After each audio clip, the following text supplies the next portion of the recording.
안녕하세요. 투자의 인사이트를 더하는 주식 인사이트입니다. 최근 연이어 하락하던 애플 주가 드디어 반등 신호를 보이고 있습니다. 그런데 아이러니하게도 투자은행 모건 스탠리에서는 애플의 목표 주가를 하향 조정했다고 하는데요. 악재 속에 찾아온 이번 상승이 일시적인 숨고르기인지 추세 전환의 신호인지 궁금하지 않으신가요? 오늘 영상에서는 애플의 1일 차트 분석과 실시간 뉴스를 통해 그 답을 찾아보겠습니다. 마지막에는 내일 주가 전망과 투자 팁까지 담았으니 끝까지 시청하시면 좋은 인사이트 얻어가실 수 있을 겁니다. 먼저 오늘 애플의 주가 흐름부터 살펴보겠습니다. 시간은 약 213달러 부근에서 출발해 장 초반에는 비교적 잠잠했지만 미 연방준비제도 패드 발표 이후 상승 탄력이 붙으며 종가는 약 215.24달러로 전일 대비 1.2% 상승 마감했습니다. 이로써 최근 며칠간 이어졌던 낙폭을 어느 정도 만회하는 양봉이 형성되어 투자 심리가 다소 진정되는 모습입니다.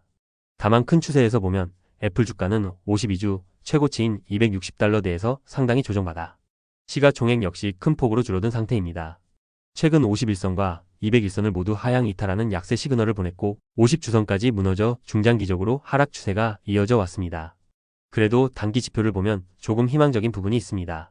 RSI상 대강도 지수 등 모멘텀 지표가 과매도권에 진입한 뒤 반등하면서 매수세가 조금씩 유입되고 있고 과거에 형성됐던 하락 목표치를 달성한 뒤에는 추가 하락보다는 반등을 시도하고 있습니다.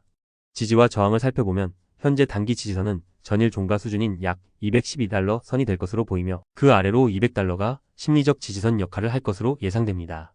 반대로 만약 상승을 이어간다면 50주선 부근인 약 213달러 부근을 확실히 지지대로 바꾼 뒤 이전 지지선이었던 220-227달러 구간이 새롭게 단기 저항이 될 가능성이 큽니다. 정리하면 오늘 상승이 추세 전환의 신호가 되기 위해서는 추가적인 매수세가 이어지고 주요 저항선을 넘어서야 합니다. 아직은 하락 추세에서 잠시 기술적 반등이 나온 단계에 가깝기 때문에 이 구간을 지켜보면서 추세 변화 여부를 확인할 필요가 있습니다. 이제 오늘 애플 주가에 영향을 준 주요 뉴스를 살펴보겠습니다.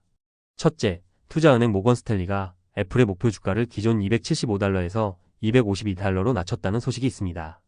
애널리스트들은 최근 아이폰 판매의 정체와 AI 기능, 업그레이드 지연 등을 이유로 애플의 미래 성장성에 대한 기대치를 일부 하향 조정했습니다.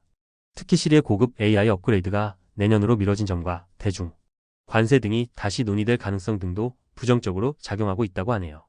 둘째, 미 연방준비제도 패드가 최근 발표에서 금리를 동결하며 올해 안에 추가로 2번 정도 금리 인하 가능성을 시사했습니다. 이 소식에 기술주 전반, 특히 대형 기술주가 일제히 상승했는데요. 금리 인하 기대감은 향후 미래 수익 창출이 중요한 빅테크 기업들에게 호재로 작용하기 때문입니다. 애플도 이에 힘입어 오늘 상승 마감에 성공한 것으로 보입니다.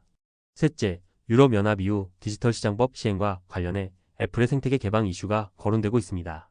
이는 장기적으로 앱 수수료 정책이나 운영체제 호환성 등의 변화를 줄 수 있는 사안이지만 오늘은 모건 스탠리의 목표가 하향 같은 직접적 재무 이슈나 금리 뉴스만큼 큰 충격을 주지는 않은 듯합니다. 결과적으로 부정적 리포트 목표주가 하향화, 긍정적 매크로 이슈 금리 동결, 인하 가능성 시사가 뒤섞이며 애플 주가는 혼조세를 보이다가 결국 상승으로 마무리됐습니다. 그렇다면 이 모든 요소를 종합해볼 때 내일 애플 주가는 어떻게 전개될까요? 기술적으로는 오늘 단기 반등에 성공했으나 220달러 전후에 강력한 저항 구간이 존재합니다. 모건 스탠리의 목표가 하향을 비롯해 아이폰 판매 부진 등 실적 우려가 완전히 해소되지 않은 상황에서 내일 한 번 더 상승 모멘텀을 이어갈 수 있을지가 핵심 포인트가 될 것입니다. 반면에 연준의 금리 정책 완화 신호로 시장 전체가 긍정적인 분위기를 유지하면 애플도 탄력을 받아 이 구간을 뚫고 올라설 수 있습니다. 특히 가까운 시일 내에 있을 차기 실적 발표에서 예상보다 양호한 결과가 나오거나 새로운 신제품 서비스 출시가 발표되면 추가적인 상승 동력을 얻을 가능성도 있습니다. 종합하면 내일장은 단기 저항선 돌파 시도와 조정 압박이 맞부딪히는 흐름을 보일 수 있겠습니다. 투자자 입장에서는 지지 저항선을 유심히 지켜보며 수급 변화가 어떤 쪽으로 기울지 확인하는 전략을 권장드립니다. 오늘 내용을 한 문장으로 정리하면 목표주가 하향 악재 속에서도 금리 완화, 기대감이 애플 주가 반등을 이끌었다 정도로 볼 수 있습니다. 투자자 여러분께서는 손절 라인을 명확히 잡고 분할 매수 분할 매도를 통해 시장 변동성에 대응해 보시길 추천드립니다. 또한 한 종목에만 과도하게 집중하기보다는 분산 투자로 리스크를 낮추는 것도 중요하겠죠. 이 영상의 내용은 투자 판단에 대한 조언일 뿐이며 최종 판단과 책임은 투자자 본인에게 있음을 꼭 기억해 주세요. 오늘 영상이 도움이 되셨다면 구독과 좋아요 잊지 말고 부탁드립니다. 앞으로도 더욱 알찬 투자 인사이트로 찾아뵐게요. 감사합니다.